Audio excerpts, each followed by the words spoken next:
Good morning, good day, good afternoon, good evening, and good night. Ladies and gentlemen, my name is Stark, and welcome to this video on not giving up and not surrendering. You know, it occurs to me the other day, someone asked me why, when I introduced myself with good morning, good day, good afternoon, good evening, and good night.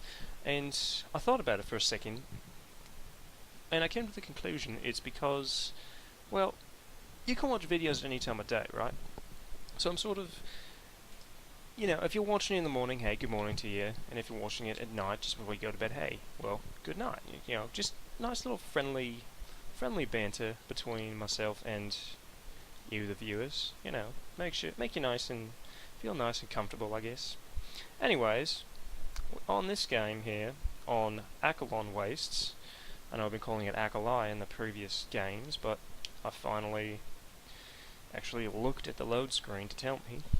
We have myself down here as the blue Zerg in the bottom right hand side, and my opponent is LBT's Discord.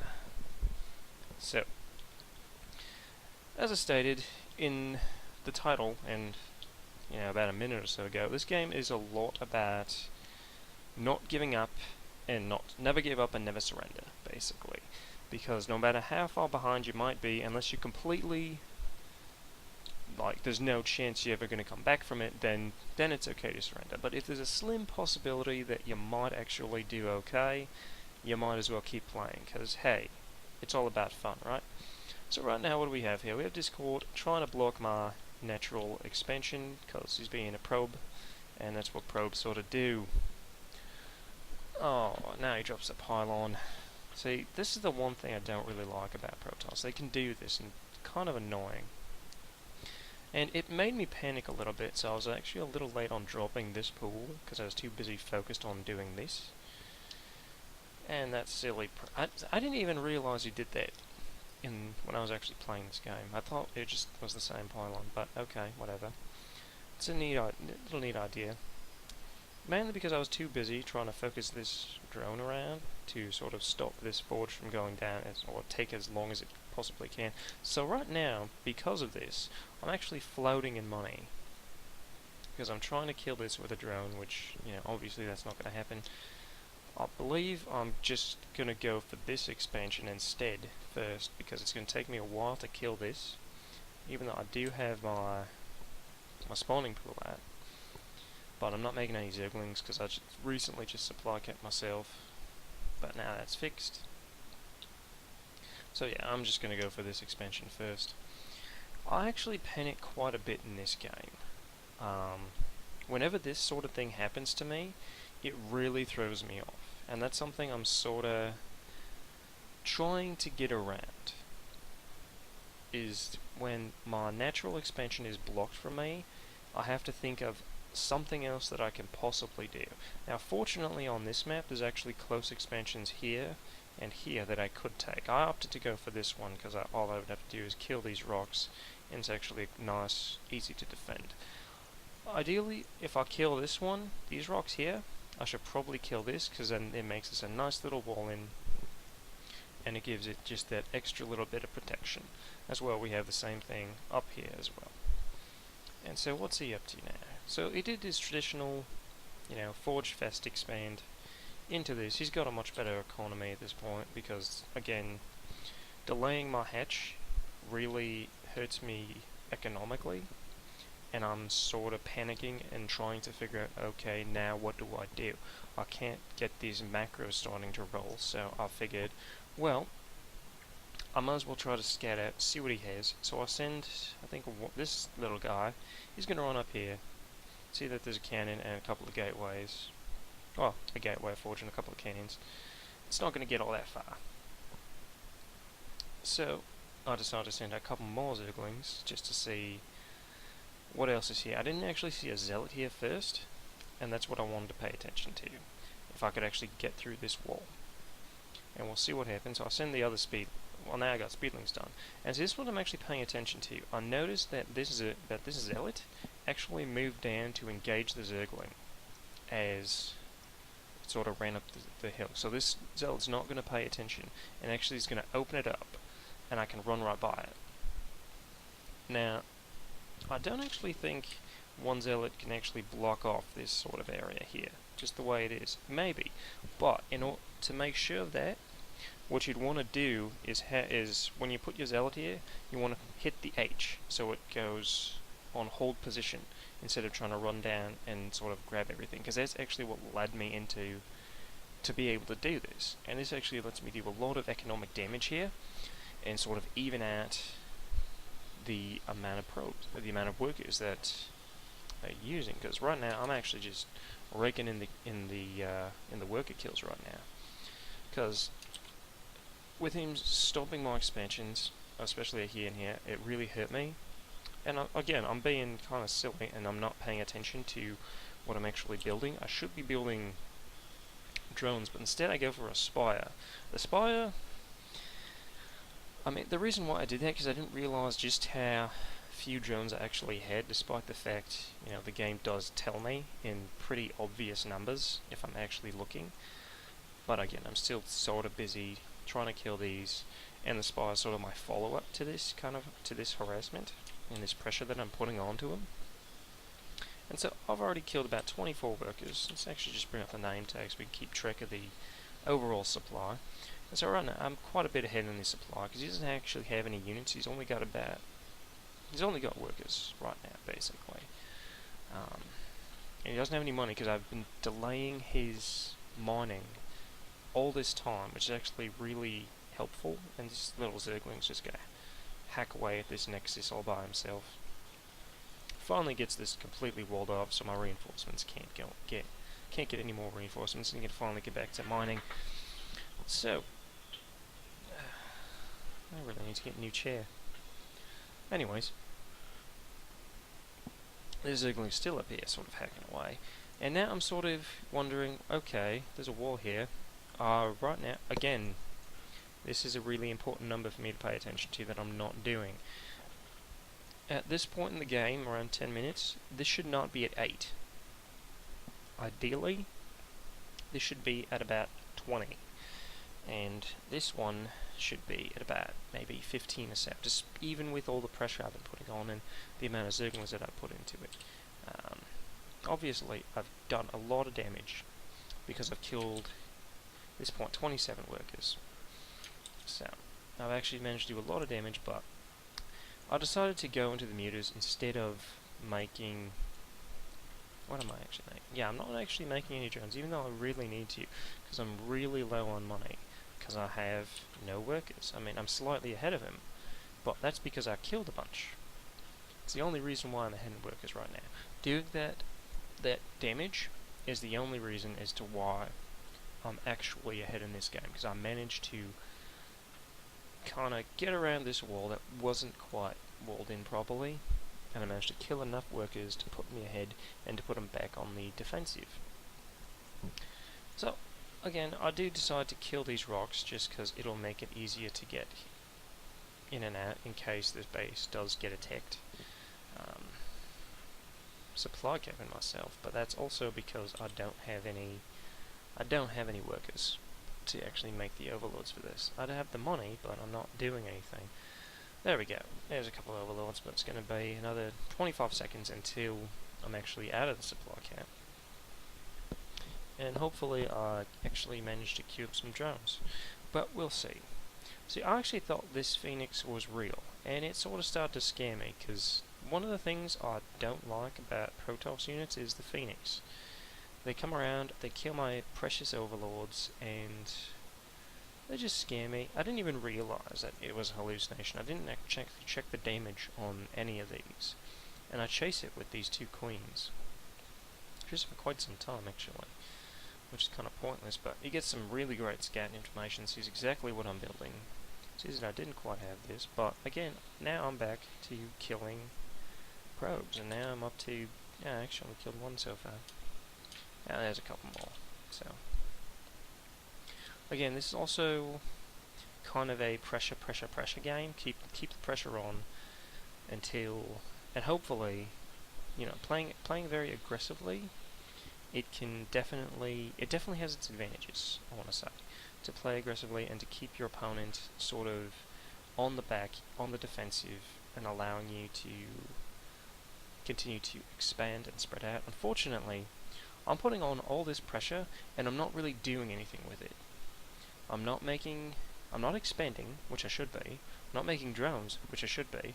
I'm deciding to make more Zerglings and more Mutalisks to continue along with this sort of pressure. Which, hey, as long as I'm pressuring him, that's great. It means he's not going to attack me because he's too busy sort of fending off whatever it is I'm doing. Like right now, I've got a much bigger army right now because I've got a bunch of mutas and he's got a couple of sentries. Now sentries are actually quite good in this sort of situation because sentries are actually, they can kill mutas pretty well because you can use Guardian Shield, which reduces the damage that mutas do, like the initial damage, and then also reduces the muta's sort of splash damage as well, which is actually quite nice. So sentries are actually quite useful against mutas in this sort of situation. And this is the other thing. I thought this was a cannon, despite the fact that there was no other pylon nearby, so I decided to attack it while it was building. What I should have done is just gone straight for the workers. That would have been the most beneficial thing to do, because then I probably could have picked off maybe 5 or 6 before they sort of moved in to kill me. But now I spent the extra 3 attacks sort of killing the pylon here, which, I mean, it becomes a wash anyways, because I don't actually lose that much from it, and I did manage to, set back the resources a little bit. Not a whole lot, but hey.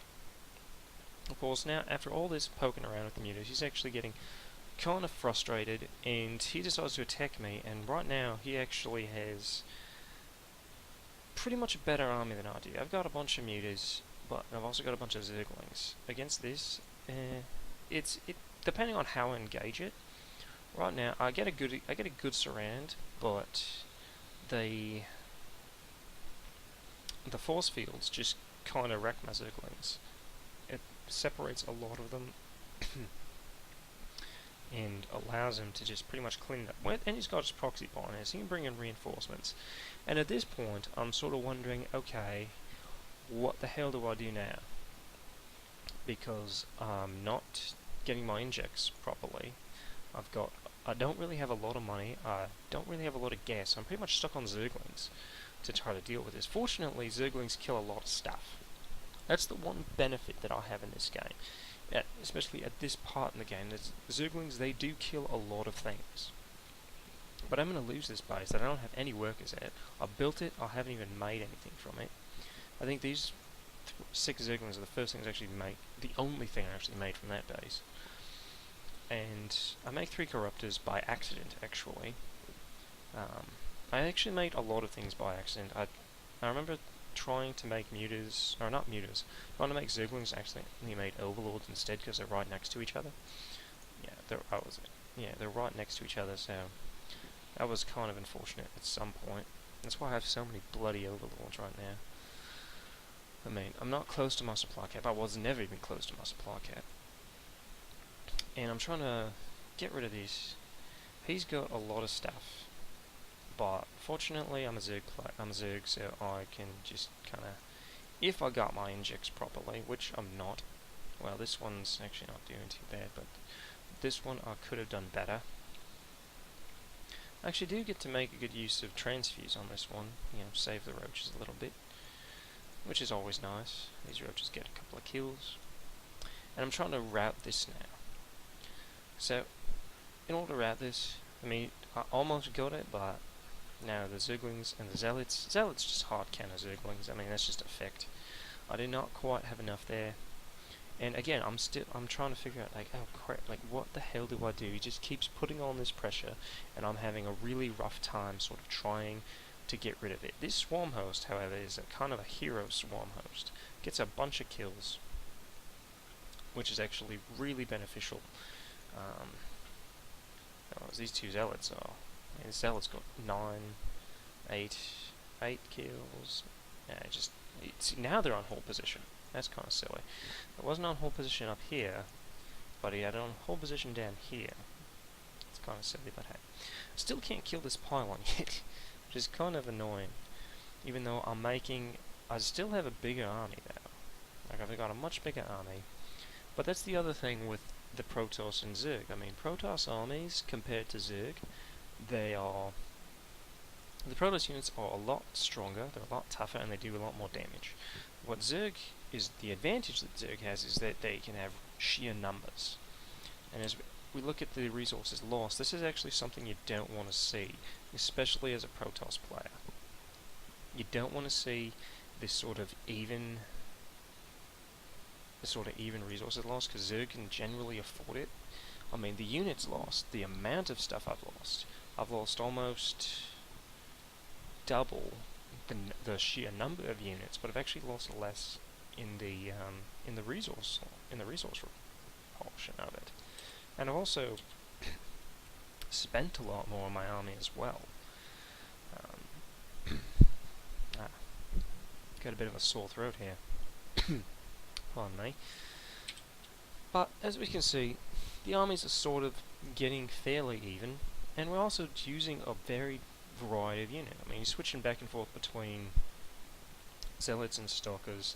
He does have a Stargate, and he's making a single Void Ray, which, I mean, if you went into like full Sky Toss right now, I'd be in trouble, because I didn't really have anything to sort of deal with that. But the amount of pressure that I put on earlier, and since he can actually, I mean, he's still got a better income than me right now, because I'm not really doing too much, and this base is almost completely mined out, whereas he's still got a lot there, and I'm not doing anything here, and I just got this back up, and it's not mining yet, so I'm kinda in a bad economic position, because I'm not paying attention to this. Like, I did not pay attention the last time I saw this one. I'm not even getting the inject here, for quite some time anyways, and same with this one. I'm missing injects quite a bit. That's why my queens actually have a fair amount of energy. If I can find this queen sort of underneath the overlords, there's 70 energy on that one. This one's almost full, so I'm really missing a lot of injects, and it looks like I missed a bit of a battle, so let's just take a step back. So I've got this going on here.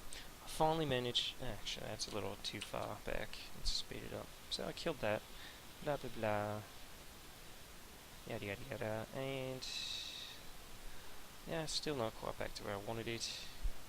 I know the replay system in this it does need a bit of work, but it'll get there eventually, hopefully, anyways. Maybe next time, maybe when they get the Protoss campaign, they'll redo the entire UI for this. Okay, here's a nice knob out. And so here's the thing, the force fields his zealots in, I mean, if he had more stalkers, it would have been more useful, but he had a heavy zealot army, and so dropping the force fields on the roaches kind of is counterproductive at that point. And so he's trying to go in for this push to see what he can take out. Of course, now I've got my army coming up from behind him. So, and this is another big problem that I actually have at this point. I lose this, actually. I lose the hotkey.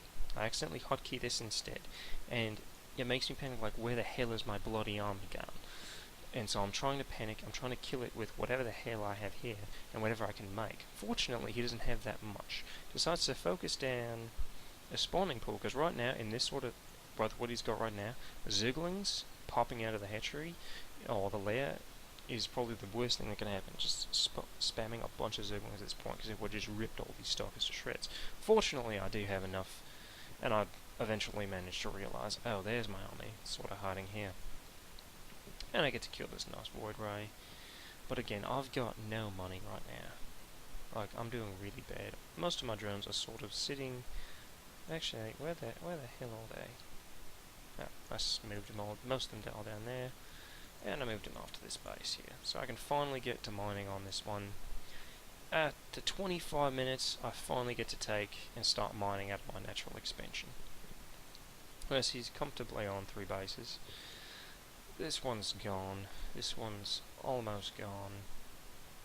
So it's been quite a ride so far.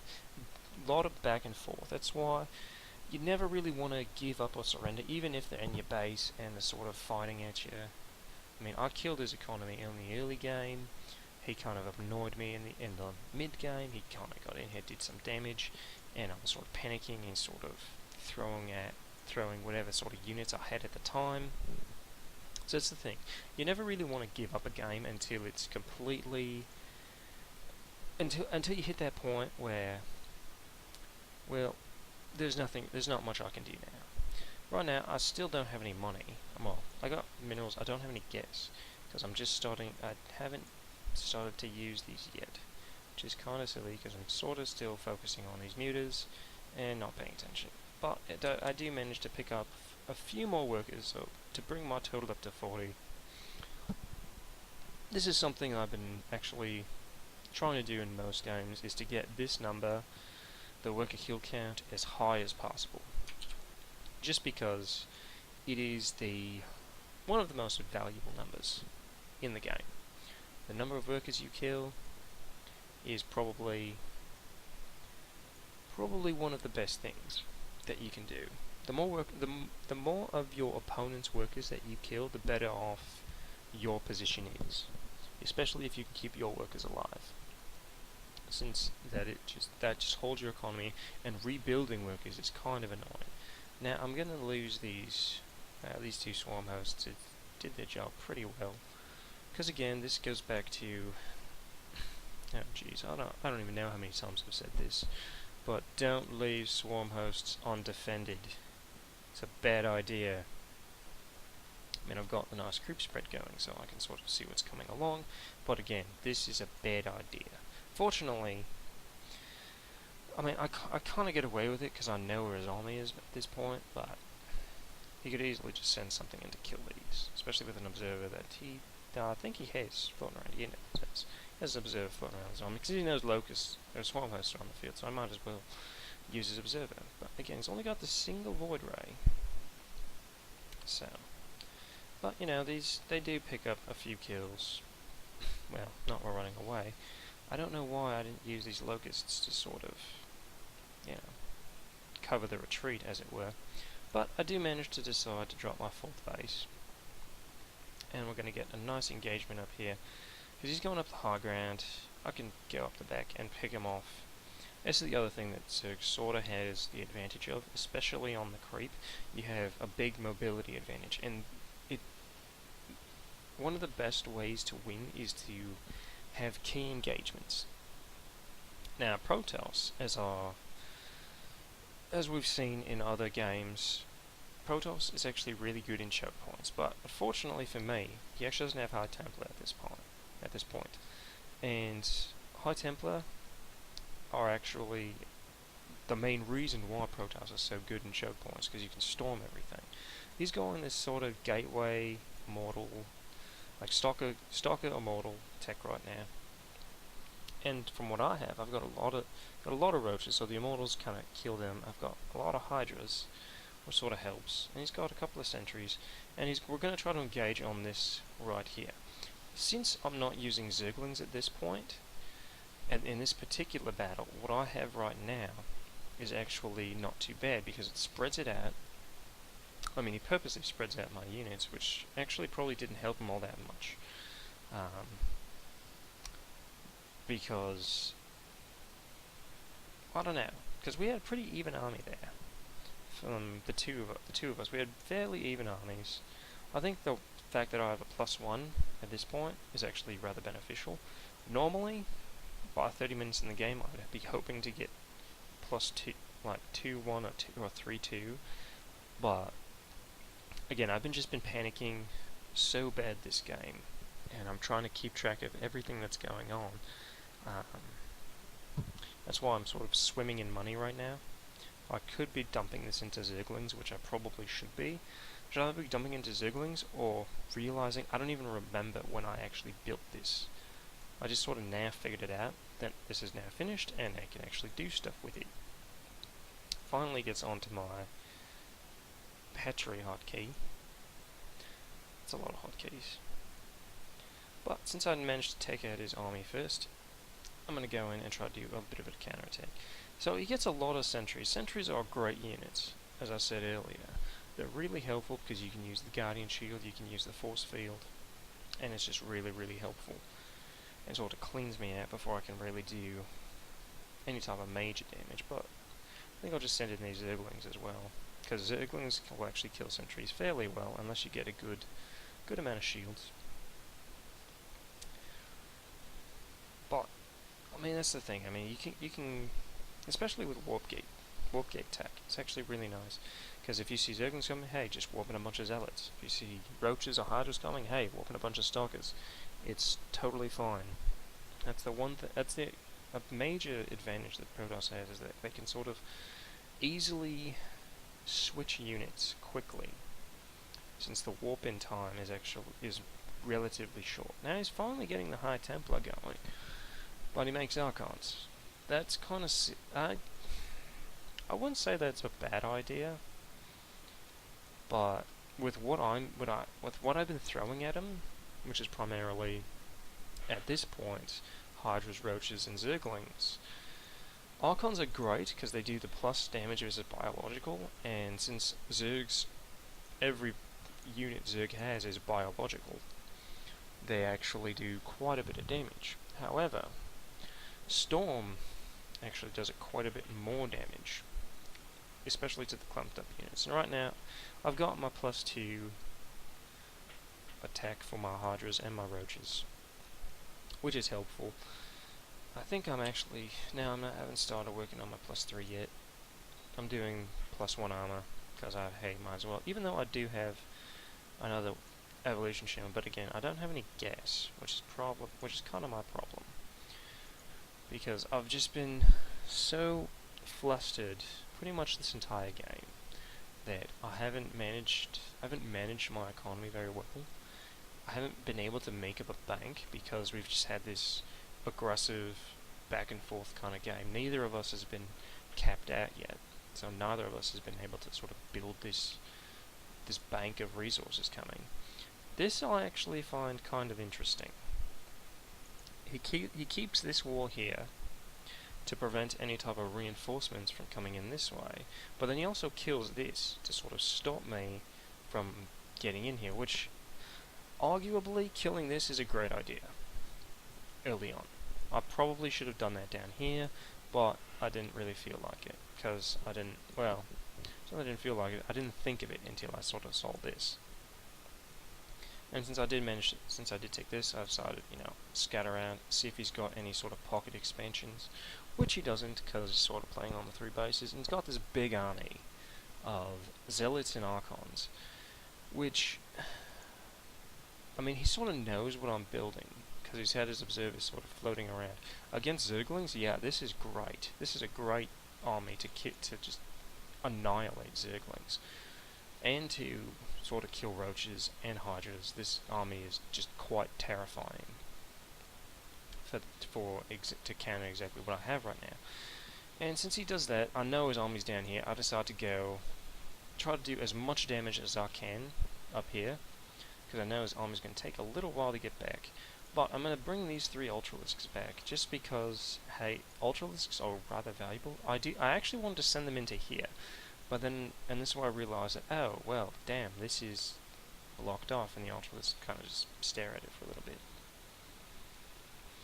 And so I decided, like, well, my army's sort of dead now. I might as well bring these back, because these things are incredibly expensive to sort of lose. Why am I making 2 Corruptors? I don't know. Must have been a misclick. I'm trying to make neuters.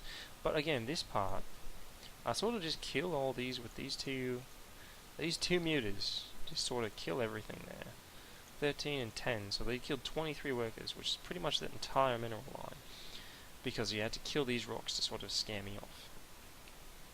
So, if I was going to do this by putting an expansion here and killing these rocks, definitely kill these ones first, just so you have that sort of escape route for your probes, because basically those probes were, Mutalisk dinner. Now, that brings my total up to 78 worker kills, which is, hey, that's just completely in my favour, and it's incredibly helpful to do that kind of damage. And again, the resource lost between the two. This is something you really don't want to see as a Protoss player. And since I know that he's got a bunch of zealots and archons, my answer to that is, well, I might as well make banelings. I don't even get banelings because I just dropped this like a few minutes ago. And we're going to have pretty much the last battle, even though all of the major battles I've sort of won this game. The banelings just completely even the score though, because those zealots definitely, if I didn't take them out as quickly as I did with the banelings, he probably could have killed me here. But the Hydra is trying to just cut through things, especially with the 3+1, so that's actually quite helpful. And there's the GG. It was quite a good game, I enjoyed it. I'm pretty sure, I mean, it was a fun game. We kind of both went at it for quite some time. Both gave it our best. I mean, he probably could have gone back into this game, but hey, I don't know. He didn't quit when earlier, but so I didn't quit when he was attacking me. But again, I had too much of an army at this point that I don't think he could have gotten back up on his feet. So this is pretty much it. Anyways, what I learned from this game is not to panic, because I panicked a lot, and that actually cost me quite a bit of, well, I lost attention on a lot of things when I lost my army up here, because I accidentally re-tabbed it. I re-keybound my entire army, which is not helpful, and that made me panic extremely badly, because it's like, well, where is my army? I'm getting attacked here, and I don't have access to my units because I'm sort of silly and stupid, and I forgot to click, the select all army button, which is by default F2, which selects everything, and then I could have actually come down here and dealt with it a little better. What else did I learn in this game? I learned that if you're sort of in trouble and getting harassed and pressured, it's not the end of the world, especially if they manage to block your natural expansion and you don't actually get to mine out of it for 25 minutes. It's not the end of the world, so keep on trying. It's definitely a good thing to sort of keep going. And I definitely learned, this is one of the things that I learned from his doing actually, is to kill these bloody rocks if you wall this in, because then it gives your workers a escape path. Anyways, I learned a couple of things. I hope you learned a couple of things. And as always, good luck out there. My name is Stark, and I shall see you next time.